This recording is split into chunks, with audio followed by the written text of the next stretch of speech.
ನಾನು ಇವತ್ತು ನಿಮ್ಮೆಲ್ಲರ ಜೊತೆ ಶೇರ್ ಮಾಡ್ಕೊಳ್ತಾ ಇದ್ದೀನಿ ಕ್ಯಾಪ್ಸಿಕಮ್ ರೈಸ್. ತುಂಬ ಬೇಗ ಹಾಗೂ ಅತಿ ಕಡಿಮೆ ಇಂಗ್ರೀಡಿಯೆಂಟ್ಸಲ್ಲಿ ಮಾಡ್ಕೋಬಹುದಾದ ರುಚಿಯಾದ ಬ್ರೇಕ್ಫಾಸ್ಟ್ ಕ್ಯಾಪ್ಸಿಕಮ್ ರೈಸ್. ಒಂದು ಸಲ ತಪ್ಪದೆ ಟ್ರೈ ಮಾಡಿ, ಪದೇ ಪದೇ ನೀವೇ ಇಷ್ಟಪಟ್ಟು ಮಾಡ್ಕೊಳ್ತೀರಾ. Hi hello friends, welcome back to my channel Parishrama 555. ನಾನು ನಿಮ್ಮ ಲಕ್ಷ್ಮಿ. ಕ್ಯಾಪ್ಸಿಕಮ್ ರೈಸ್ ಹೇಗೆ ಮಾಡೋದು ಅಂತ ನೋಡ್ಕೊಳ್ಳೋಣ. ಇಲ್ಲಿ ಒಂದು ಚಿಕ್ಕ ಬಾಣಲಿ ಇಟ್ಟಿದ್ದೀನಿ, ಅದಕ್ಕೆ 4 ಸ್ಪೂನ್ ಆಗೋಷ್ಟು ಕಡಲೆ ಬೀಜನ ಹಾಕ್ಕೊಳ್ತಾ ಇದ್ದೀನಿ. ಇದನ್ನು ಹಾಕಿ ಸುಮ್ಮನೆ ಸ್ವಲ್ಪ ಬೆಚ್ಚಗಾಗೋವರೆಗೂ ಸ್ವಲ್ಪ ಫ್ರೈ ಮಾಡ್ಕೊಳ್ಳಿ. ಈ ಸ್ವಲ್ಪ ಫ್ರೈ ಆಗ್ತಿದ್ದು ಹಾಗೆಯೇ 1 ಸ್ಪೂನಷ್ಟು ಕಡಲೆಬೇಳೆ ಹಾಗೂ 1 ಸ್ಪೂನ್ ಉದ್ದಿನಬೇಳೆ ಹಾಕ್ಕೊಳ್ತಾ ಇದ್ದೀನಿ. ಇದನ್ನು ಹಾಕಿ ಒಂದೇ ಒಂದು ನಿಮಿಷ ಹಾಗೆ ಡ್ರೈ ಫ್ರೈ ಮಾಡ್ಕೊಳ್ಳಿ. ಇದು ಹಾಕ್ತಿದ್ದಂಗೆ ಇಲ್ಲಿ ಬ್ಯಾಡಗಿ ಮೆಣಸಿನ್ಕಾಯಿ ಸುಮಾರು ಒಂದು 7ರಿಂದ 8 ತೊಗೊಂಡಿದ್ದೀನಿ. ಅದನ್ನು ಸ್ವಲ್ಪ ಫ್ರೈ ಮಾಡ್ಕೊಳ್ಳಿ. ಬ್ಯಾಡಗಿ ಮೆಣಸಿನ್ಕಾಯಿ ತೊಗೊಳೋದ್ರಿಂದ ಒಳ್ಳೆ ಕಲರ್ ಹಾಗೆ ಒಳ್ಳೆ ಟೇಸ್ಟ್ ಕೊಡುತ್ತೆ. ಈಗ ನಾನಿಲ್ಲಿ ಧನಿಯಾಕಾಳು ಅಂದರೆ ಕೊತ್ತಂಬರಿ ಕಾಳು ಅಂತ ಹೇಳ್ತಾರಲ್ಲ, ಅದು ಒಂದು 2 ಸ್ಪೂನ್ ಹಾಕ್ಕೊಂಡಿದ್ದೀನಿ. ಜೊತೆಗೆ 1 ಸ್ಪೂನಷ್ಟು ಜೀರಿಗೆ, ಹಾಗೆಯೇ 2 ಸ್ಪೂನಷ್ಟು ಬಿಳಿ ಎಳ್ಳು ತೊಗೊಂಡಿದ್ದೀನಿ. ಇದೆಲ್ಲನೂ ಹಾಕಿ ಕ್ಲೀನಾಗಿ ಫ್ರೈ ಮಾಡ್ಕೋಬೇಕಾಗತ್ತೆ. ಈಗ ನೋಡಿ, ಬಿಳಿ ಎಳ್ಳು ಚಿಟಪಟ ಅಂತ ಸೌಂಡ್ ಬರ್ತಿದ್ದ ಹಾಗೆಯೇ ಸ್ಟವ್ ಆಫ್ ಮಾಡ್ಕೊಳ್ಳೋಣ. ಸ್ಟವ್ ಆಫ್ ಮಾಡ್ಕೊಂಡು ತಣ್ಣಗಾಗೋದಕ್ಕೆ ಬಿಡಿ. ತಣ್ಣಗಾದ ನಂತರ ಒಂದು ಮಿಕ್ಸಿ ಜಾರ್ಗೆ ಟ್ರಾನ್ಸ್ಫರ್ ಮಾಡಿಕೊಂಡು ತರಿಯಾಗಿ ಪೌಡ್ರ್ ಮಾಡ್ಕೋಬೇಕಾಗತ್ತೆ.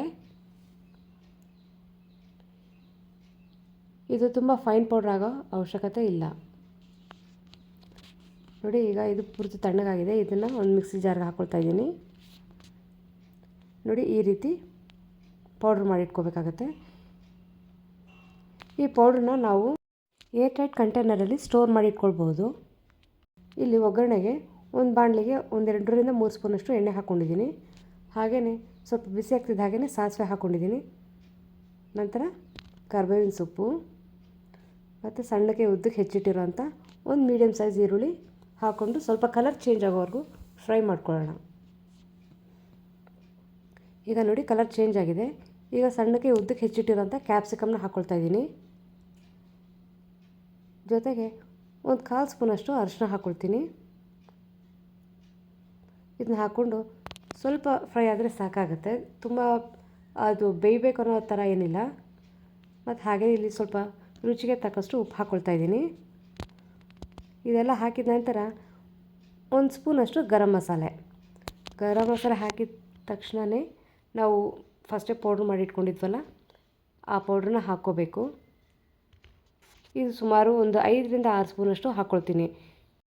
ಇದು ಸುಮಾರು 1-1.5 ಕಪ್ಪಷ್ಟು ಮಾಡಿಟ್ಟಿರೋ ಅನ್ನಕ್ಕೆ ಬೆರೆಸ್ಕೋಬೋದಾಗಿದೆ. ಮಾಡಿಟ್ಟಿರೋ ಪೌಡ್ರ್ ಬಂದು ಒಳ್ಳೆ ಘಮ ಕೊಡ್ತಿದೆ.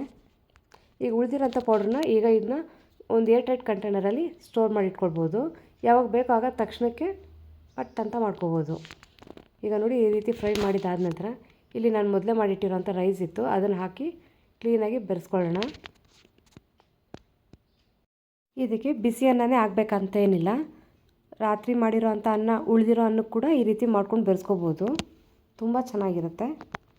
ಈ ವಿಡಿಯೋ ಇಷ್ಟವಾದರೆ ಲೈಕ್ ಮಾಡಿ, ಶೇರ್ ಮಾಡಿ, ಹಾಗೆ ಸಬ್ಸ್ಕ್ರೈಬ್ ಮಾಡಿ. ಪಕ್ಕದಲ್ಲಿರೋ ಬೆಲ್ ಐಕನ್ನ ಕ್ಲಿಕ್ ಮಾಡಿ.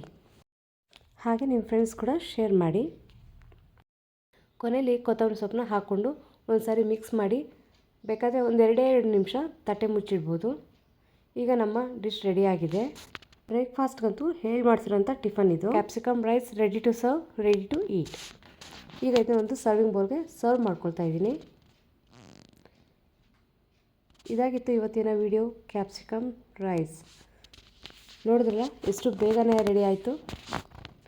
ಇದನ್ನು ಖಂಡಿತ ನೀವು ಒಂದ್ಸರಿ ಮನೇಲಿ ಟ್ರೈ ಮಾಡಿ, ಹೇಗಿದೆ ಅಂತ ಕಮೆಂಟ್ ಮೂಲಕ ತಿಳಿಸಿ. Thank you for watching.